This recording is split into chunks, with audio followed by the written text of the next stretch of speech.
சிவாய நமஹ. முப்போதும் திருமேனி தீண்டும் ஆதிசைவர்கள் குலத்தில் சுந்தரமூர்த்தி சுவாமிகளினுடைய வழி தோன்றல் திருவான்மையூர் அடியார்க்கு அடியன் சந்தோஷ் திரிமேனி சிவாச்சாரியார்.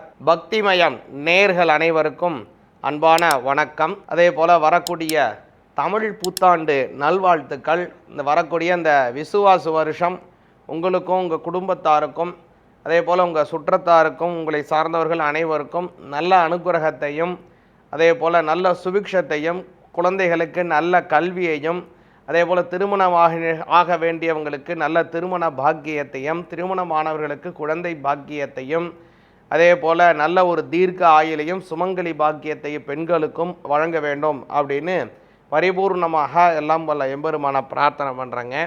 கூடுதலாக இந்த வருஷம் எப்படி இருக்குதுன்னு முதல்ல கேட்டிங்க அப்படின்னா, இந்த வருடத்தினுடைய இடைக்காட்டி சித்தரினுடைய வெண்பா ரொம்ப அற்புதமாக இருக்குது. எப்படி சொல்கிறார் இடைக்காட்டி சித்தர் அப்படின்னு பார்த்தீங்கன்னா, விசுவாவசு வருடம் வேளாண்மை ஏறும் பசுமாடும் ஆடும் பலிக்கும் சிசுநாசம் மற்றையரு வாழ்வார்கண் மாதவங்கண் மீறுமே உலகினிர் நல்ல மழையுண்டு அப்படின்னு சொல்கிறார். அதாவது இந்த வருஷம் நல்ல பசுமாடுகளும் ஆடுகள் கால்நடைகள் எல்லாம் நல்ல செழுமையான நல்ல ஒரு வாழ்க்கையை அவங்களுக்கு நல்ல அபிவிருத்தியும் ஏற்படும் அப்படிங்கிறதாகவும், அதே போல் வேளாண்மை ஏறும், அதாவது வேளாண்மையானது அதாவது விவசாயமானது நல்ல செழுமையாக இருக்கும் அப்படின்னு கொடுத்தாகவும், உலகினில் நல்ல மழை உண்டு அப்படின்னு சொல்கிறார். அதனால் இந்த உலகத்தில் நல்ல மழையானது பெய்யக்கூடிய வருடமாக இந்த வருடம் அமையும் அப்படின்னு இடைக்காட்டு சித்தர் குறிக்கிறாரு.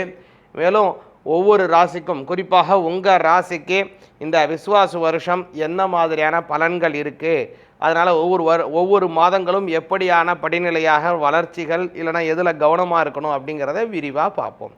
சிவாய நமஹ.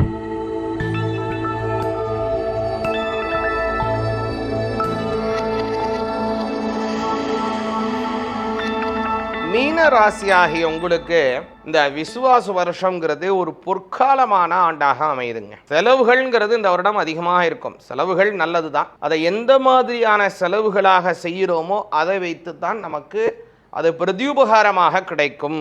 கையில் ஒரு நெல்மணி இருந்ததுன்னா அந்த நெல்மணியை விதைத்தால்தான், அந்த நெல்மணியை புதைத்தால்தான் நிறைய நெல்மணிகளை நாம் அறுவடை செய்ய முடியும். இதுதான் உண்மை. இது மாதிரி நம்ம செலவுகள்ங்கிறது ரொம்ப முக்கியம். நீங்கள் என்ன செலவுகளை செய்கிறீர்களோ அதை வைத்து தான் அந்த வரவுங்கிறது அபிவிருத்தியா அல்லது அந்த அபிவிருத்தி குறைவா அப்படிங்கிறது நிர்ணயிக்கப்படுது. அந்த வகையில் மீனராசிக்காரங்களுக்கு இந்த வருடம் கொஞ்சம் செலவுகள் இருக்குது. செலவுக்கு ஏற்றால் போல வருமானங்களும் இருக்குது. அதனால் நீங்கள் செலவுகளை ரொம்ப கவனமாக செய்யணும். இந்த செலவு செய்கிறதன் மூலமாக உங்களுக்கு நன்மை இருக்கா, இது ஒரு எதிர்காலத்திற்கு உபயோகமான ஒரு செலவா அப்படிங்கிறத நன்கு ஆராய்ச்சி செலவு பண்ணுறது மீனராசிக்காரங்களுக்கு ரொம்ப முக்கியம். அதே மாதிரி பார்க்கும்போது மீனராசிக்காரங்களுக்கு இந்த வருடம் ரொம்ப நன்மையை தரக்கூடிய ஒரு அமைப்பு என்னன்னு கேட்டிங்கன்னா, உங்களுடைய ஜென்மஸ்தானத்தில் இருக்கக்கூடிய ராகுவும் அதே போல் உங்களுடைய 7ஆம் பாவத்தில் இருக்கக்கூடிய கேதுவும் மாறுகிறாங்க. அதாவது ராகு கேது மாறுவது என்னன்னு பார்த்தீங்கன்னா, உங்களுடைய ஜென்மஸ்தானம் 7ஆம் பாவத்திலிருந்து உங்களோட 12ஆம் பாவத்திற்கும் அதே போல் 6ஆம் பாவத்திற்கும் கேது வராரு. இதில் நீங்கள் நல்லா புரிஞ்சுக்கோங்க. எல்லா கிரகமும் அதாவது ராகு கேது நீங்களாக ஏனைய 7 கிரகங்களும் எல்லாமே மேஷம் ரிஷபம் மிதுனம் கடகம் சிம்மம் கன்னி துலாம் விருச்சிகம் தனுசு மகரம் கும்பம் மீனம் அப்படின்னு இப்படி பிரதட்சணமாக போய் கொண்டு இருக்கும். ஆனால் ராகு கேது அப்படிங்கிற அந்த 2 சாயா கிரகங்கள் மட்டும் பார்த்தோம் அப்படின்னா எப்போதுமே பின்னோக்கி தான் செல்லும். அதாவது மீனராசி, கும்பராசி, மகர ராசி, தனுசு ராசி, விருச்சிக ராசி, துலா ராசி, கன்னி ராசி, சிம்ம ராசி, கடக ராசி, மிதுன ராசி, ரிஷப ராசி, மேஷ ராசி அப்படியே அபசவ்யமாகவே சுற்றி கொண்டு இருக்கும் இந்த சாயா கிரகங்கள். அதனால தான் இந்த முறையும் அதே மாதிரி உங்களுடைய ஜென்மஸ்தானத்திலிருந்தும் சமசப்தமம்னு சொல்லக்கூடிய 7ஆம் பாவத்திலிருந்தும் ராகுவும் கேதுவும் அப்படியே ஒருபடி இங்கே கீழே இறங்குறாங்க. கும்பராசிக்கு வராங்க, உங்களுடைய 12ஆம் பாவத்துக்கு வராங்க, இங்கே 7ஆம் பாவத்திலிருந்து 6ஆம் பாவத்துக்கு போகிறாங்க. அப்போது செலவுகள் இருக்கும், கொஞ்சம் இருக்குது. அதில் ஆல்ரெடி ஒரு முக்கியமானது என்னன்னா 12ஆம் பாவத்தில் இருக்கக்கூடிய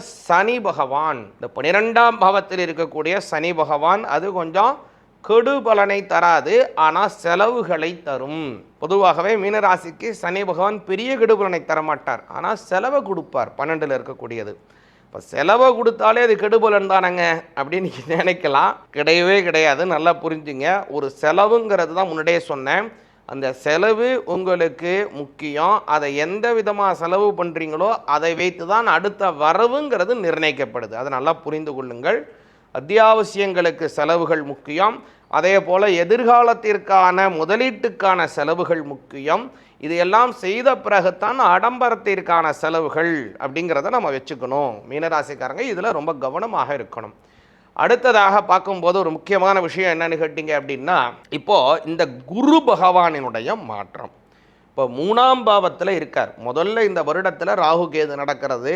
அது ஏப்ரல் மாதம் 26ஆம் தேதி 2025 நடக்கிறது.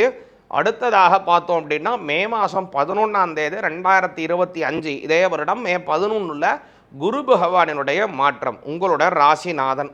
பொதுவாகவே இந்த ஆளுங்கிரகங்கள் நன்மையைத்தான் செய்யும். எந்த இடத்துல இருந்தாலும் சரி, மறைஞ்சாலும் சரி, கெட்டு போனாலும் சரி, கெடுபலன் தரக்கூடிய இடத்துல இருந்தாலும் சரி, ஆட்சி பண்ணாலும் சரி, உச்சம் அடைஞ்சாலும் நீச்சம் எதில் இருந்தாலும் ஆளுங்கிரகம் நல்லதை தான் செய்யும். அந்த வகையில் குரு பகவான் உங்களுக்கு முக்கியமானவர், ராசிநாதன். அதே மாதிரி அவர் இப்போது 3ஆம் பாவத்திலிருந்து 4ஆம் பாவத்துக்கு மாறுறார்.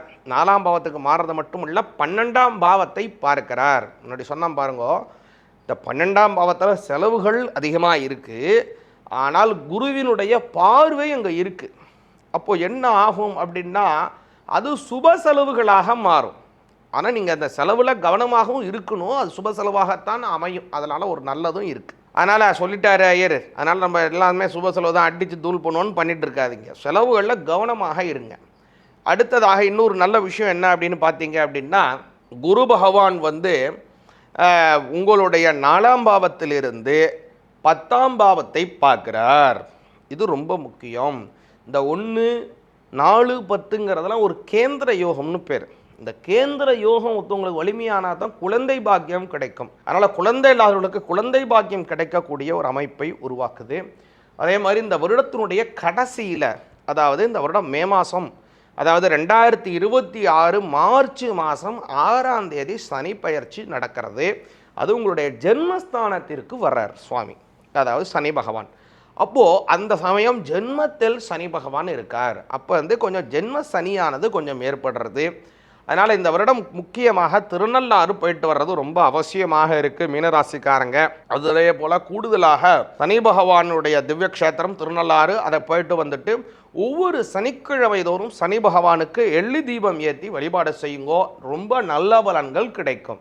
சிவாய நமக. உங்களுக்கு ஒரு சந்தேகம், நிறைய பேர் கேட்கக்கூடிய ஒரு சந்தேகம் தான், சுவாமி நீங்கள் சொல்லும் போதெல்லாம் சனி பகவான் இப்போ கும்பராசியில் இருக்கார், சனி பயிற்சி அடுத்த வருஷம் தான் 2026 தான் 26 தான் சொல்லின்னு இருக்கேன். நிறையா பேர் இப்போது இந்த 2025 சனி பயிற்சி ஆயிடுத்துன்னு சொல்கிறாளே அப்படிங்கிற ஒரு ஒரு ஒரு ஒரு எண்ணம் உங்களுக்கு இருக்கலாம். அது திருக்கணித முறைப்படி, திருக்கணிதம்ங்கிறது எல்லாமே ஒரு அனுஷ்டான முறை, அது ஒரு முறை.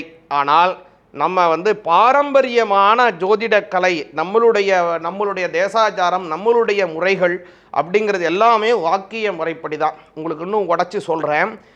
திருநள்ளாறு அப்படிங்கிறது முக்கியமாக சனி பகவானுக்குன்னு இருக்கக்கூடிய க்ஷேத்திரம். அந்த கோவில் அனுஷ்டானம் பண்ணுவதும் வாக்கிய முறைப்படி தான். அதே மாதிரி பார்த்தோம் அப்படின்னா நவகிரகங்களுக்கு இருக்கக்கூடிய கோவில்கள், சூரியனார் கோயிலாகட்டும், திங்களூர் ஆகட்டும், அதே போல் வைத்தீஸ்வரன் கோவில் ஆகட்டும், அதே போல் திருவெண்காடு ஆகட்டும், அதே போல் ஆலங்குடி, கஞ்சனூர் ஆகட்டும், அதே மாதிரி திருநாகேஸ்வரம், கீழப்பெரும்பள்ளம், திருக்கடையூர், மயிலாடுதுறை, திருநாகை காரோன்னு சொல்லக்கூடிய நாகப்பட்டினம், திருவாரூர் போன்ற அத்துணை விதமான திவ்ய க்ஷேத்திரங்கள், எல்லா க்ஷேத்திரம் சப்தவடங்க க்ஷேத்திரங்காட்டும் எல்லா கோவில்களிலும் 90% நம்ம சொன்ன எல்லா கோவிலையும் இப்போ பார்த்தீங்க அப்படின்னா வாக்கிய முறைப்படி தான். சனி பெயர்ச்சிங்கிறது 2026 மார்ச் மாதம் 6ஆம் தேதி தான் சனி பெயர்ச்சி நடக்குது. அதனால் அப்போ தான் நம்ம வாக்கிய முறைப்படியான சனி பெயர்ச்சி பலன்களும் கொடுப்போம். அது மட்டும் இல்லை, நம்ம ஜாதக ஸ்புடம் பண்ணி சொல்லக்கூடியதும் அப்போ தான் சனி பெயர்ச்சிங்கிறத நம்ம இது பண்ணுவோம். அதனால் இப்போதைக்கு சனி பகவான் கும்பராசியில் தான் இருக்கிறார். அதே போல் அடுத்த வருடம் 2026, ஆனால் இந்த விசுவாச வருஷத்துக்கு இதே வருடம், அதே போல் ஆங்கிலத்திற்கு அடுத்த வருடத்தில் மார்ச் மாதம் 6ஆம் தேதி இந்த சனி பெயர்ச்சி நடக்கிறதுங்கிறது அந்த சமயத்தில் சொல்லிக்கொண்டு எல்லோருக்கும், உங்களுக்கும் உங்களுடைய குடும்பத்தாருக்கும் இந்த விசுவாச வருடம் அருமையான நல்ல வருடமாகவும் குடும்பத்திலே நல்ல சுபிக்ஷத்தையும் ஏற்றமான சூழ்நிலைகளையும் பரிபூர்ணமான அனுகிரகம் இஷ்ட தெய்வம் குலதெய்வத்தினுடைய ஆசீர்வாதத்தையும் பெற்றுத்தர வேண்டுமாய் எல்லாம் வல்ல எம்பெருமானை பிரார்த்தனை செய்கின்றேன்.